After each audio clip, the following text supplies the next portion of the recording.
Peço compreensão dos irmãos. Eu estou passando um pouco de mal. Se eu tossir na hora da mensagem, me perdoa, mas é porque eu estou um pouquinho gripado, mas o Senhor sabe de todas as coisas. Amém? Boa noite a todos. Você que trouxe a sua Bíblia, abra comigo lá no livro de Efésios, capítulo 3, verso 14. Acredito eu que vai ser a mensagem mais simples que os irmãos já ouviram em toda a sua caminhada cristã com Jesus. Amém? Amém? Amém. Glória a Deus. Nós temos dois convidados ali atrás hoje. Glória a Deus pela vida de vocês, viu? Que Deus abençoe. Seja bem-vindo em nome de Jesus Cristo. Hoje faltam bastante irmãos, mas o Senhor sabe de todas as coisas. Amém? Se você está aqui nessa noite é porque você é um privilegiado.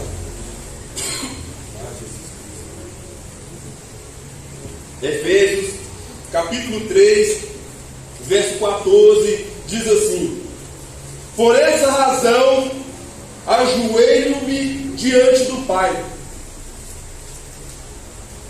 Por essa causa, outras traduções, me ajoelho diante do Pai. Outras traduções, por essa situação, eu me ajoelho diante do Pai. Só até aí. Pai, tua palavra foi lida, que o Senhor fale profundamente aos nossos corações nessa noite. Eu louvo o teu nome e te agradeço em nome do Pai, do Filho e do Espírito Santo de Deus. Amém e amém e amém. Amados irmãos, hoje quero falar sobre algo que muitas das vezes é esquecido no meio da igreja. Algo que muitas das vezes nós entendemos dentro do nosso coração que não faz parte.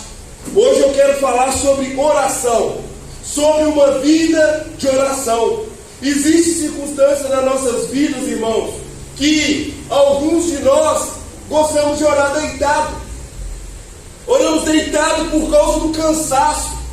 Oramos deitado porque talvez naquele dia você não está legal. Outras situações, nós oramos sentados. Oramos ali, talvez de pé, que é da forma que eu mais gosto de orar, porque eu gosto de me movimentar, de esbravejar, porque é minha forma de orar. Outras pessoas também gostam de orar em prantos. Essas pessoas, muitas das vezes, dentro das igrejas, elas são muitas das vezes escandalizadas. As pessoas olham e falam assim: para que isso?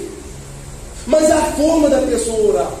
Mas o apóstolo Paulo, no texto que nós acabamos de ler agora, ele nos ensina a orar prostrados, de joelhos, se humilhando, nos colocando na forma de humilhação, nos colocando diante de uma forma que muitos de nós não conseguimos viver, que é prostrado, ajoelhado, com o coração ali, querido, no chão, com a boca no pó. Hoje a igreja do Senhor Jesus, ela não busca mais essa intimidade com o Senhor, porque o que nós mais queremos é orar da forma que nos convém e da forma que não nos faz sair da nossa comodidade.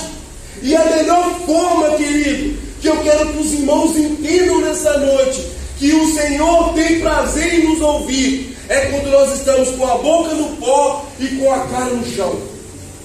Porque quando nós estamos com a cara no chão, com o rosto no chão, com a boca no pó, nós estamos entendendo que nós somos dependentes do Senhor. Porque do pó nós viemos e do pó nós voltaremos. Hoje eu quero ensinar para os irmãos que quando nós colocamos o rosto no chão, nós colocamos a cara no pó, eu quero mostrar para os irmãos que o nosso nível de intimidade vai mudar e nós vamos passar da frieza com o coração fervendo. Eu não sei como você entrou aqui nessa noite, querido, mas o que eu mais desejo no meu coração é que nós, como igreja do Senhor Jesus, a gente para de entrar na igreja, as mulheres, os homens, com o rosto, com a maquiagem linda, os homens com perfumes cheirosos, e na mesma proporção que nós entramos, Nós saímos da mesma forma. As mulheres não borrocam mais a maquiagem com as lágrimas. Os homens não saem mais suados do culto, porque nós entendemos que a nossa forma de adorar já está agradando o Senhor. Mas o que eu quero trazer para os irmãos nessa noite é que Paulo está com uma situação, Paulo está com uma dificuldade, e ele diz que por essa causa ele se coloca de joelho. Eu não sei como você entrou aqui nessa noite, querido, mas uma coisa eu queria te desafiar: que existe causas na sua casa, na minha casa, que nós precisamos nos colocar de joelhos. Nós precisamos nos prostrar diante das nossas adversidades, diante das nossas lutas, porque nós não iremos ganhar uma batalha, querido, sem antes nos colocar como soldados. Ninguém ganha uma batalha com armas baixas. Ou você empunha a arma e luta, ou você se prostra e continua da mesma forma que você está. Mas pastor, você acabou de dizer que é para me prostrar.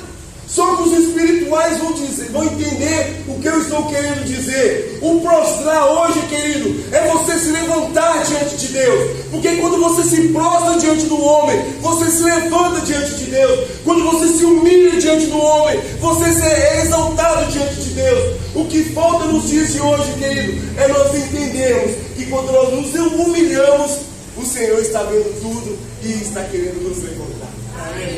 Mas hoje nós queremos aparecer. Hoje a gente quer orar alto. Hoje a gente quer fazer como os fariseus, que conheciam a Bíblia, que oravam, mas estavam lá assim: Deus, muda minha vida, porque eu quero ser usado no bairro onde eu moro. Não para que Deus escute, mas que as pessoas que estão ao redor escutem aquilo que você está orando, para mostrar assim: Ele quer algo grande. Por isso que muitas das vezes, quando a pessoa vai tirar a carteira, não conta para ninguém, não. Por isso que quando a pessoa vai comprar uma casa, por isso que quando a pessoa vai comprar um apartamento, por isso que quando a pessoa vai comprar qualquer coisa relevante, as pessoas dizem assim: não conta, porque elas não querem que as outras pessoas usem. Eu não estou querendo dizer nada de inveja, eu não quero dizer nada disso que eu estou falando aqui, mas eu queria ilustrar de uma forma que quando você tem o coração quebrantado e contrito, a Bíblia diz que o Espírito Santo sobe com gemidos inexprimíveis, levando não aquilo que você está pedindo, mas somente aquilo que você carece e aquilo que você precisa. Sabe por que muitas das vezes o Senhor não nos abençoa naquilo que nós pedimos? Porque o Espírito Santo está levando não aquilo que você quer, mas sim aquilo que você precisa e carece. A oração tem esse poder, querido. O que eu quero ensinar para a igreja hoje não é que nós devemos gritar, não é que nós devemos orar sentado, mas é que existem situações nas nossas vidas que nós precisamos nos colocar de joelhos. Nós precisamos nos prostrar. Nós precisamos entender que sem o Senhor na nossa vida, nós não somos nada e nada flui sem Deus nas nossas vidas. Se você não sabe, nós estamos vivendo o Setembro Amarelo. Para quem não sabe, fala muito sobre suicídio. E para quem não sabe, fala muito também sobre a ansiedade que vai correndo por trás, aonde as pessoas estão suicidando. Eu não estou batendo contra isso, mas quando nós temos uma vida de oração, a ansiedade vai chegar, os problemas vão chegar, mas o que faz você permanecer é a sua vida de oração. Nós precisamos ter uma vida consistente em Deus. Os problemas vão existir, as dificuldades vão bater na porta, os anseios todos os dias pela manhã vai chegar, mas a resiliência, é ela que vai fazer você permanecer. E o que faz a gente ser resiliente? O que faz nós continuarmos no processo é que nós entendemos que quando nós temos uma vida de oração, tudo aquilo que o Pai falou no quarto, no secreto, ainda vai acontecer, porque as promessas do Senhor, elas não irão deixar de se cumprir enquanto você tiver vida no Senhor. A resiliência vem através da oração. Quantas vezes, quando eu não era convertido, e eu andava no meio da turminha, sempre tinha aquele que era o mais cabuloso, sempre tinha aquele que tinha mais disposição, e a gente arrumava o que? Briga, contando com eles, contando com essas pessoas. E quantas das vezes, querido, nós nos frustramos, nós andamos de cabeças baixas, andamos desanimados. Por quê? Porque a gente coloca a nossa fé naquilo que vem do homem. Sempre que quando nós temos uma vida de oração, nós entendemos que aquele que prometeu, ele é fiel e justo para cumprir. Esse é o Deus que nós servimos. Esse é o Deus daquele que tem uma vida de oração, serve. O nosso coração, querido, ele precisa, em nome de Jesus Cristo, entender que o senhorio de Deus, ele só acontece na nossa vida através do poder da oração. É a maior força que existe. Não tem polícia, não tem exército, não tem força nacional que tem o poder que a oração tem de mudar situações, de mudar circunstâncias, assim como no mundo e também assim como na nossa família. Querido, olha para dentro da sua casa hoje e entenda que ninguém vai mudar situações lá sem antes você se prostrar de joelho. Se prostre hoje diante da grandeza de Deus. Entenda que o senhorio de Deus sobre a sua vida é quando você ora, você fala com Deus, e quando você lê Bíblia, Deus fala com você. Olhe a Bíblia, fale a Bíblia. Não pense, querido, que a vida que nós estamos vivendo é uma vida o bastante para entender que viver sem Deus é viver sem orar, ou viver sem orar é viver sem Deus. Quem não ora, sinto muito dizer, não conhece Deus. Mas a maior situação que eu queria falar com os irmãos hoje aqui é do apóstolo Paulo. Os judeus, eles tinham o costume de orar de pé, com o rosto na parede, e ali no muro das lamentações, eles falavam da sua história, falavam da sua vida, se arrependiam dos seus pecados, faziam tudo aquilo, querido, que eu e você muitas das vezes fazemos. Mas o que eu quero ensinar para os irmãos aqui hoje é que Paulo, querido, ele entendendo essa situação, ele diz que por essa causa ele se coloca de joelho. Paulo era um excelente teólogo, ele conhecia as Escrituras. Paulo também era um excelente plantador de igreja, plantou várias e várias igrejas. Mas querido, uma característica que Paulo tinha uma característica que eu quero dar ênfase hoje, que era uma vida de oração. Paulo, antes de qualquer outra coisa, ele se colocava diante de Deus em oração. E pregar sobre a oração, querido, eu entendo que reflete muito na igreja. Porque muitos aprendem uma coisa, pergunta para qualquer um, Você orou essa semana? 90% vai dizer que sim. Mas pastor, você não pode falar isso, você está julgando. Não. Quem sou eu? Mas Deus sabe se você orou essa semana. Deus sabe. Quem ora, Ele conhece o tom da voz de Jesus. Quem ora, querido, o coração dele, quando o Senhor chama na madrugada, o coração dele começa a tremer. O coração, querido, de quem ora é um coração temeroso, é um coração, querido, que a vida dele começa a estar voltada não naquilo que ele quer viver, mas ele começa a entender os propósitos de Deus para a vida dele. Então quem ora, querido, existe temor. Quem ora entende na sua mente, no seu coração, que uma vida sem devocional, uma vida sem busca inteira, uma vida sem uma vida de oração, não existe presença de Deus. Cadê os milagres de dentro da igreja? Cadê as curas? Cadê o avivamento? Cadê a paixão? Cadê as pessoas que se quebram? Cadê as pessoas que entendem que numa vida sem Jesus não existe vida? Meus irmãos, não existe cristianismo sem oração. Meus irmãos, não existe crente cheio do Espírito Santo sem uma vida de oração. Não existe poder de Deus sem uma vida de oração. Não existe, querido, avivamento sem oração. Não existe discernimento de espírito. Pastor, o que é discernimento?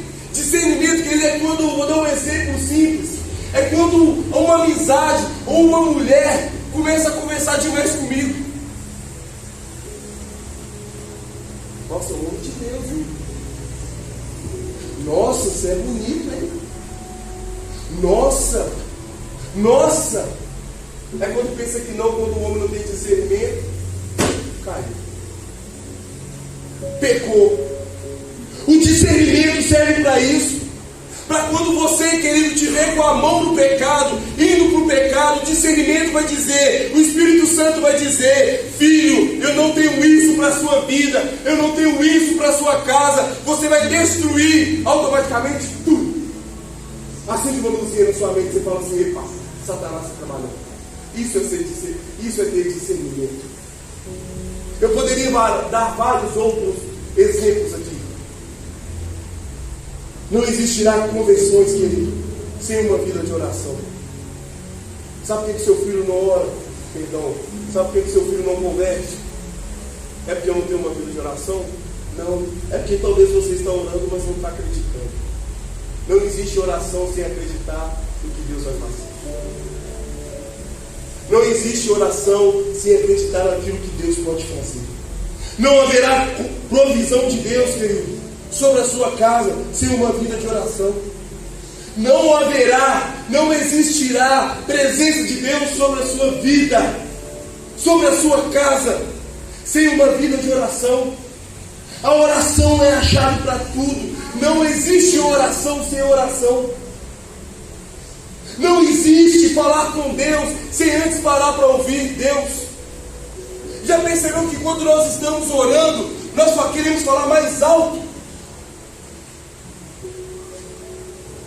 Sabe qual que é a chave da oração, querido? Eu quero ensinar para os irmãos algo que eu aprendi no decorrer da minha vida. Na mesma proporção que você fala, você também tem que parar para ouvir. Porque isso se torna um diálogo. Conversa só você fala. Por isso que muitas pessoas não estão sendo abençoadas por Deus. Porque só ela fala. Mas agora para ouvir.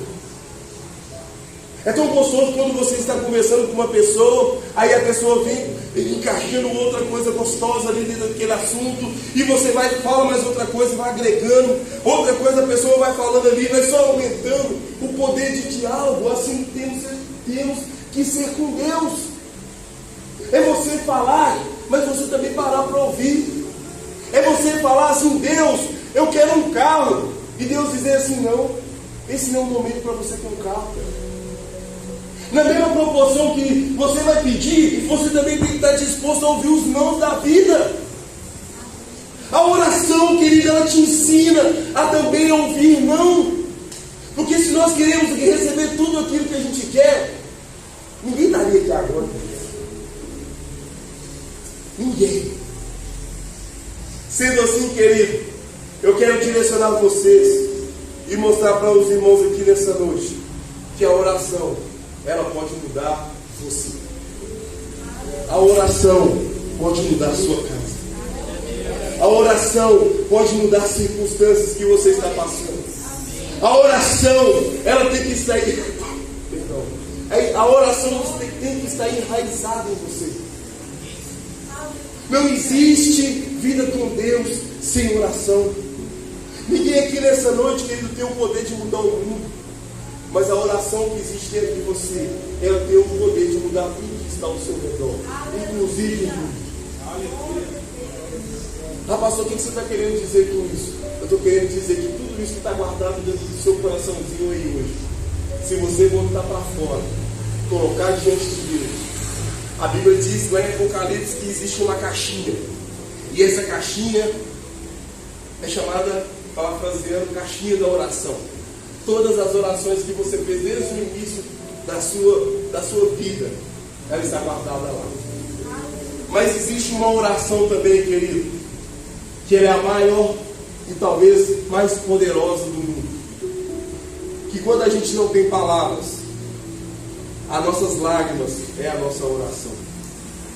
Que quando ela desce fervendo no nosso rosto, mostra muita dor, muita angústia e muita tristeza.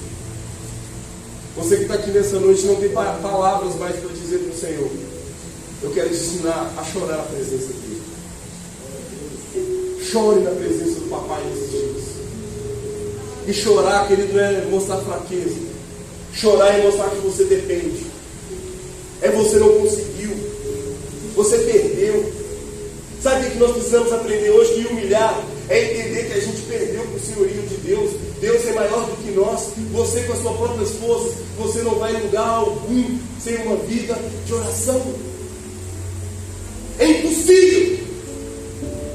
É impossível nós perseverarmos sem uma vida de oração. Tudo que eu pregar aqui, querido, talvez você vai acreditar. Mas quando você tem uma vida de oração, você vai entender e falar, Deus vai falar com você, filho, você está no melhor caminho, eu vou honrar, querido, independente das lutas que você tiver, você vai perseverar, porque você ouviu a voz dele, não a minha. O que vai fazer você perseverar, querido, é saber que a voz do Senhor, ela habita em você, ela habita na sua casa. Quando a Bíblia diz assim, que eu e minha casa serviremos a Deus, é uma promessa que está sobre a minha vida. Então eu e minha casa, nós serviremos a Deus, a minha esposa e os meus filhos, e a igreja onde Ele me confiou. Eu e minha casa, nós serviremos a Deus. Então eu tenho que orar baseado nisso. Eu tenho que orar dizendo, Deus, em nome de Jesus, cubra o meu filho, cubra o Lucas, cubra o Davi, cubra a minha esposa. E isso, querido, o Senhor ouve. Ele olha para mim e para você e entende que a nossa oração, que a oração do justo, pode muito em seus efeitos. A intimidade, querido, que você tanto busca no Senhor hoje, não vai vir através de uma conferência. Não vai vir através, querido, de um culto com 1.500 pessoas, ou de uma profetada que vai apontar o dedo e vai ir, Deus vai... Não! A melhor forma, querido, de você ter intimidade com Deus é no seu quarto, é no secreto, é você e Deus, é você contando para Ele os seus pecados e Ele contando para você os projetos que Ele tem para a sua vida. Esses são os planos de Deus para a sua vida e para a minha vida. A melhor forma de intimidade, querido, acredite, ainda é o quarto, ainda é o secreto. Ainda, querido, é no meio do meu quarto, ainda é no meio do seu quarto, não existe outro lugar. E para começar a entrar na mensagem, olhe para a vida de Abraão, o pai da fé. A Bíblia diz que Abraão, com toda a sua intimidade com Deus, na destruição de Sodoma e Gomorra, ele ora antes pedindo que Deus cobrisse, guardasse a vida de Ló. A Bíblia diz que o próprio Deus se lembra da oração de Abraão e poupa a vida de Ló. Poder da oração. Poder da oração. Que anos, dias, eu não sei qual tempo que foi, o poder da oração da vida de Abraão foi o bastante para cobrir a vida de Ló. Eu vejo também a vida de Jacó. Ele está ali no vale de Jaboque. Ele está ali lutando com o anjo. Ele está ali brigando com o anjo. E diz para o anjo assim em oração: se você não me abençoares, eu não deixarei você voltar. Você sabe o que eu aprendo com isso hoje, querido? Nós precisamos ser Jacó hoje aqui, nessa noite. Porque quando nós brigamos, quando nós lutamos, quando nós batalhamos em oração, o Senhor ouve lá do céu e derrama sobre nós uma transformação e uma bênção poderosa sobre a minha vida e sobre a sua vida. Aquele anjo poderia ir embora e matar Jacó ali, querido. Poderia ou não poderia? Mas sabe o que eu vejo? Eu vejo aquele anjo grande, forte, poderoso, e Jacó segurando nas pernas dele. E o anjo poderia muito bem fazer assim, ó, e soltar. Mas não. Eu consigo ver aquele anjo com misericórdia, olhando para Jacó e dizendo: papai, ele quer ser abençoado,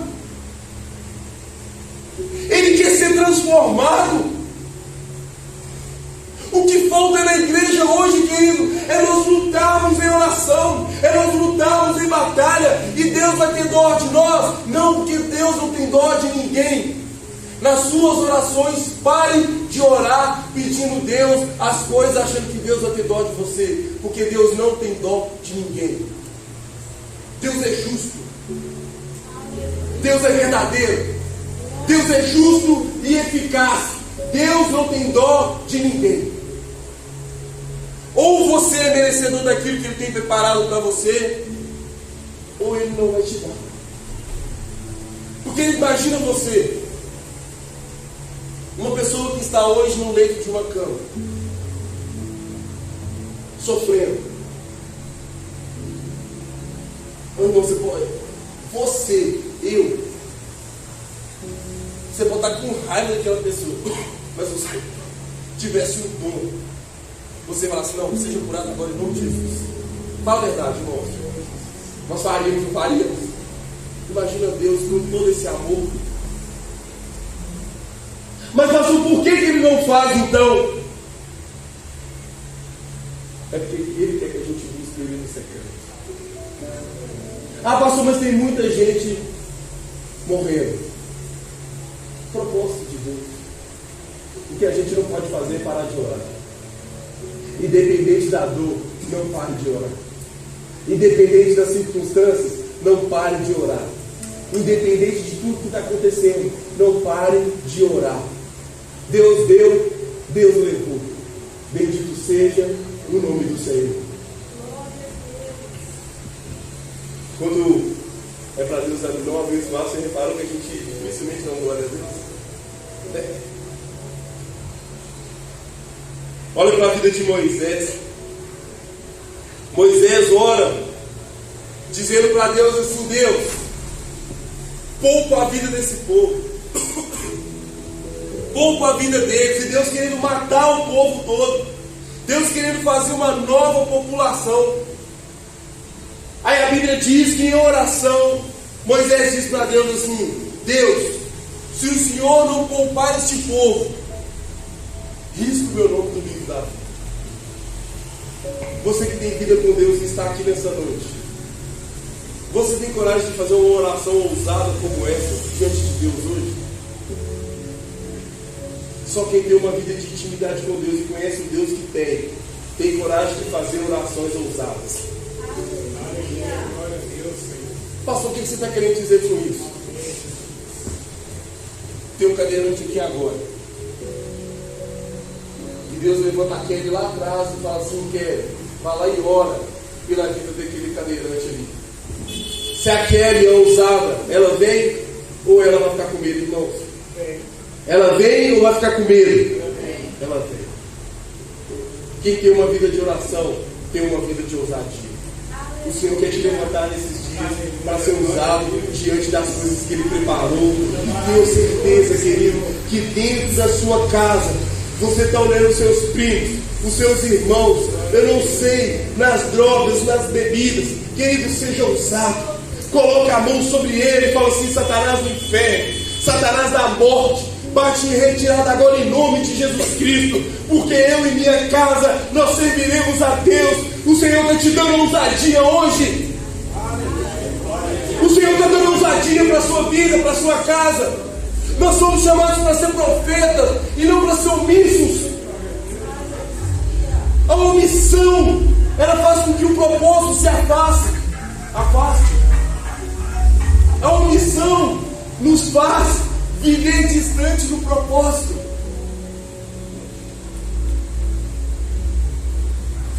Eu olho também para a vida de Ana, com lágrimas nos olhos, entristecida, frustrada, angustiada. Ana só queria ter um filho, irmão. A Bíblia diz que Ana subia para o monte e orava, porque ela não tinha mais palavras, ela não tinha mais o que orar, porque tudo o que ela pediu, ela já tinha falado. Ela só queria ter um filho. Mas a história de Ana me ensina uma coisa. Porque muitas das vezes nós não somos abençoados, porque tudo o que nós pedimos não está alinhado com aquilo que Deus precisa. Eu te provo isso. Ana queria o quê? Ana queria o quê, irmão? Um filho. Deus precisava de quê? De um profeta. Então Deus juntou o útil ao agradável. Ana queria um filho e Deus queria um profeta. Então, querido, para de orar querendo coisas para você e comece a ver se a sua oração está alinhada com aquilo que Deus precisa para a sua vida. E para a nação. E para a nação. Eu vejo também a vida de Davi. Davi chega, depois de uma batalha, chega na sua cidade, chega na sua casa de Ziclag. Chegando lá, ele não vê a sua esposa, não vê a sua família, sua casa estava destruída, estava tudo arruinado, tudo, os bois foram roubados, a destruição estava total. O que Davi faz? Ele para e murmura? Não. Davi para, se prostra, cai de joelho, e a Bíblia diz que o choro dele foi tão forte, tão profundo, de tanta angústia, que do outro lado da cidade de Jerusalém, eles ouviram o clamor de Davi. Mas mesmo assim a situação mudou? Não. Não chore para as pessoas, chore para o Deus Todo-Poderoso. Porque a Bíblia diz que logo depois, Deus, o próprio Deus, ouviu o clamor de Davi e disse para Davi assim: filho, vai, destrua os amalequitas, porque eu vou restituir toda a sua família. O que a Bíblia diz que Davi faz? Ele se anima no Senhor. Ele pega força de novo. Ele se anima no propósito. Ele se anima na promessa. Ele se anima naquilo que Deus chamou ele para viver. Amados, em nome de Jesus Cristo, você que está desanimado, desanimada, se você ouvir a voz do Senhor nessa noite, se anima dele e vai em busca daquilo que está perdido, vai em busca daquilo que está destruído, vai em busca e profetiza, querido, que o Senhor vai restituir. Isso é a palavra de Deus, não é a minha palavra. Dá um amém, querido, só para ficar bonito. Porque se você não sabe o que significa amém, significa assim seja. Tudo que está sendo profetizado sobre a sua vida, assim seja. Tudo que está sendo profetizado, proferido sobre a sua vida, que foi de bênção, assim seja. E se a gente estivesse no estádio, Zero, Galo, vai derrubo. Por que é para o Senhor?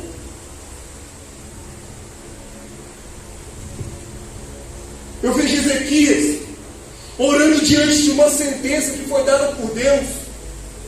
A Bíblia diz que Deus chega diante de Ezequias e fala: põe a tua casa em ordem, porque eu irei te levar. Você não viverá mais, porque morrerá. A Bíblia diz que Ezequias chega diante da parede, vai para diante da parede e chora, clama, se coloca diante de Deus. E Deus ouve a oração de Ezequias e acrescenta mais dias de vida para ele. Querido, eu aprendo nessa noite que a oração de Ezequias mudou o diagnóstico que estava sobre a vida dele. E Deus pode também nessa noite mudar o diagnóstico, tudo que já está sobre a sua vida, sobre a sua casa, sobre a sua família. Que a sua oração tem o poder de mudar qualquer diagnóstico que está sobre a sua casa. Vamos orar, igreja. Vamos nos colocar diante de Deus. Vamos entender o propósito a qual nós vivemos nessa terra.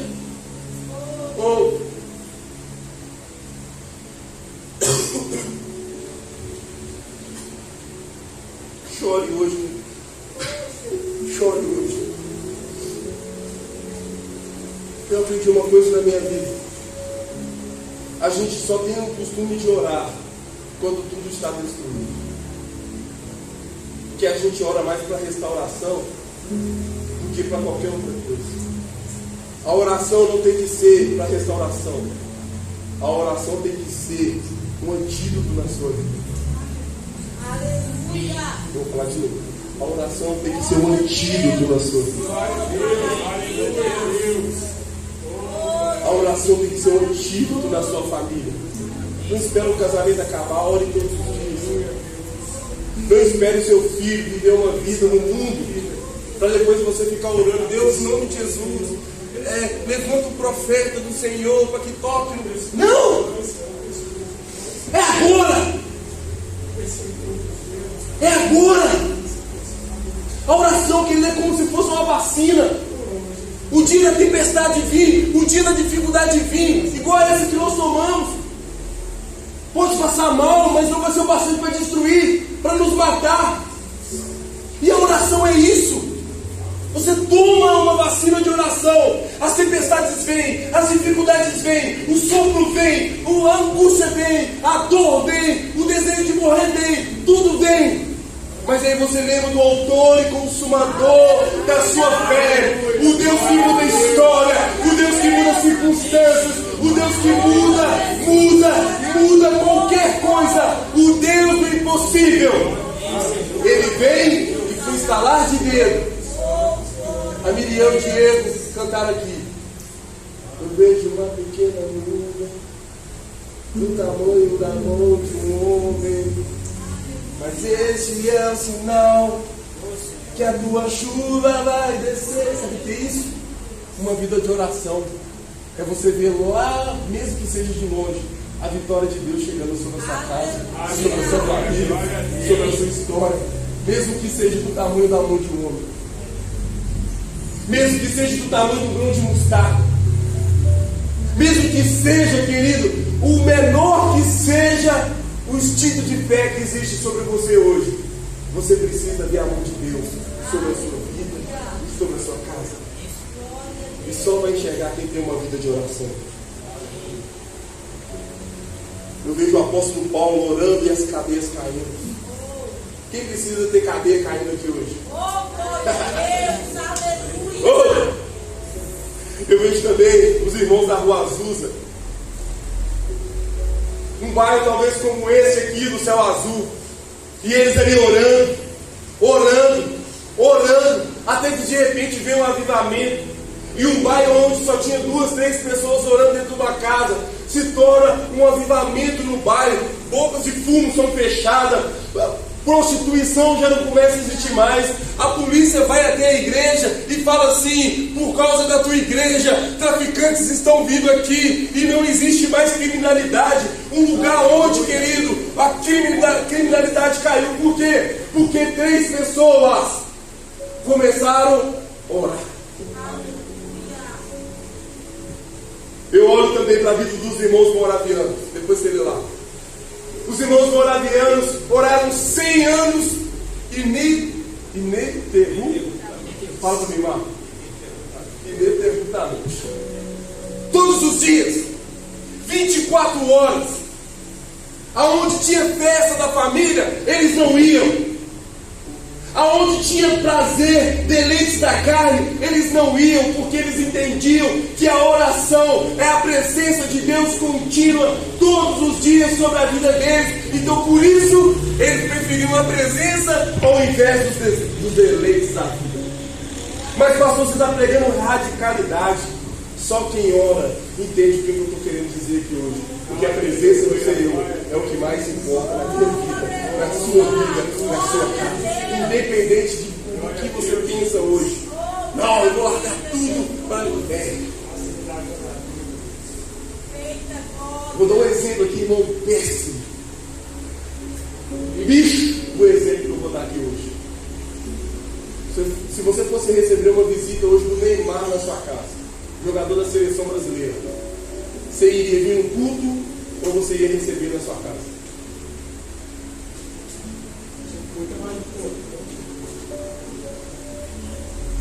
Deus é mais importante, mas nem todos entendem que Deus é mais importante.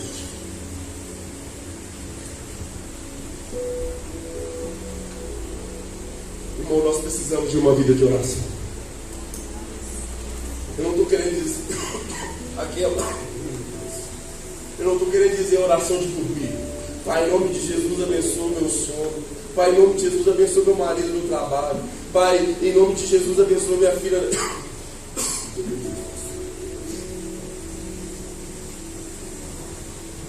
Pai, em nome de Jesus, abençoa que as contas não pagam na minha casa. Eu sei que não trabalho e paga, não.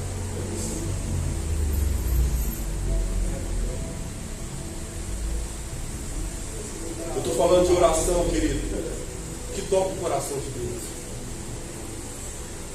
Não estou falando de oração de dormir, mas é aquela que você gasta tempo.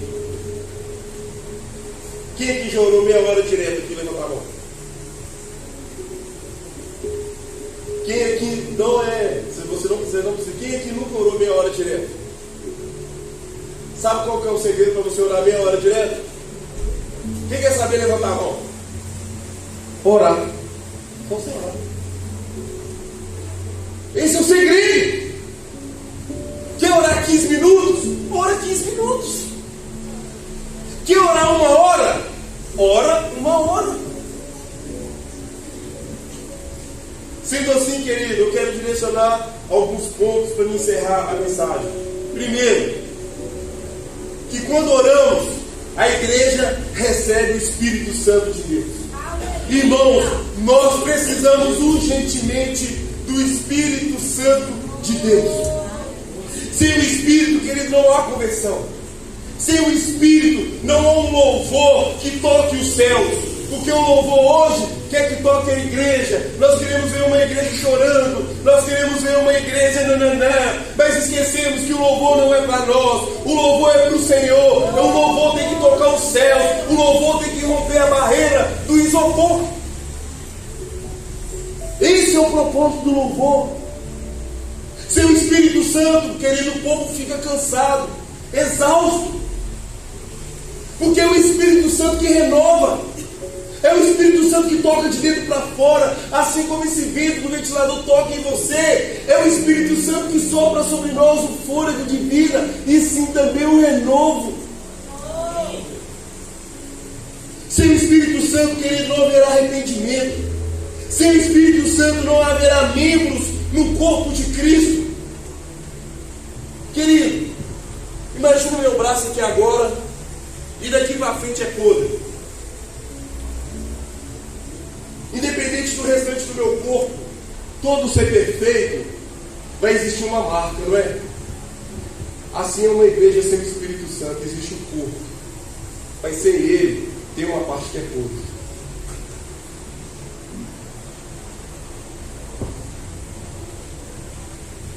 E tem uma promessa que está sobre nós, que descerá sobre nós o Espírito Santo. E o Espírito Santo só vai descer sobre aquele que de fato está com o odre limpo. A Bíblia fala sobre o odre limpo. Você precisa, querido, nessa noite entender que você precisa ser limpo para que o Espírito Santo habite dentro de você. O Espírito Santo não habita em templo sujo. Em segundo, irmãos, a oração é a base do avivamento da igreja. Quem aqui quer que anunciar Céu Azul cresça? Você tem orado por isso? A igreja só vai crescer quando a igreja orar junto, no mesmo propósito, na mesma direção. Irmãos, é maravilhoso. Quem aqui já ouviu falar sobre avivamento? Todo mundo, não já? Avivamento é um lugar, igual eu disse aqui sobre os moradeiros, sobre da Rua Azul, onde acontece um mover naquele lugar. Só que a gente fica vivendo história dos outros. O que eu quero convidar os irmãos nessa noite para viver é você viver a sua história com Deus, viver as suas experiências com Deus, porque é terrível você viver uma vida no Evangelho sem ter uma experiência com Deus. O Deus que fez, querido, no passado, Ele é o mesmo Deus que vai fazer nos dias de hoje. Irmão, nós precisamos do sopro do Espírito Santo. Eu vejo o céu azul, querido. Eu vejo o céu azul como um vale de ossos secos, aonde nós precisamos ouvir a voz do Senhor. e profetizar sobre aqueles que estão secos, sequíssimos, sem o tutano, porque o osso sem o tutano, ele fica podre. O crente sem o tutano, que se chama Espírito Santo de Deus, ele fica podre. Crente sem Espírito Santo fica podre. Não tem vida, não tem tendões, não tem carne e muito menos coração. Uma vida com Deus, ela vai ser refletida a partir do momento que os irmãos entenderem que nós precisamos do Espírito Santo. Nós precisamos do tutano, que se chama Espírito Santo, porque é Ele que vai te dar força, é Ele que vai te ajudar, é Ele que vai fazer você perseverar. A minha oração, querido, que aonde tiver cinza nesses dias, a brasa volte a queimar de novo. Aonde tiver o cansaço, o vigor volte a queimar de novo. Aonde tiver um coração exausto, que a retidão, que o descanso no Senhor tome posse da sua vida e da sua casa nessa noite. Não deixa a chama se apagar, querido. Não deixa a chama se apagar no seu coração. Nós precisamos ter sede do Espírito Santo de Deus. É sede daquele que vive e daquele que reina. Quer receber, querido, um poderoso avivamento do céu sobre a sua vida hoje? Comece pedindo a Deus sede. Sede por Deus. Não existe uma vida com Deus sem querer ter Deus. Não existe. Em 2 Crônicas, eu uso muito aqui nas mensagens, diz assim, que o meu povo, que se chama pelo meu nome, se humilharem, me buscarem e converter dos maus caminhos, eu ouvirei dos céus, perdoarei os seus pecados e sararei a sua terra. Aqui o Senhor está querendo dizer para mim e para você, que o terceiro lugar, querido, a oração é a base para a restauração da igreja. Para de colocar sua fé nos políticos que estão para vir.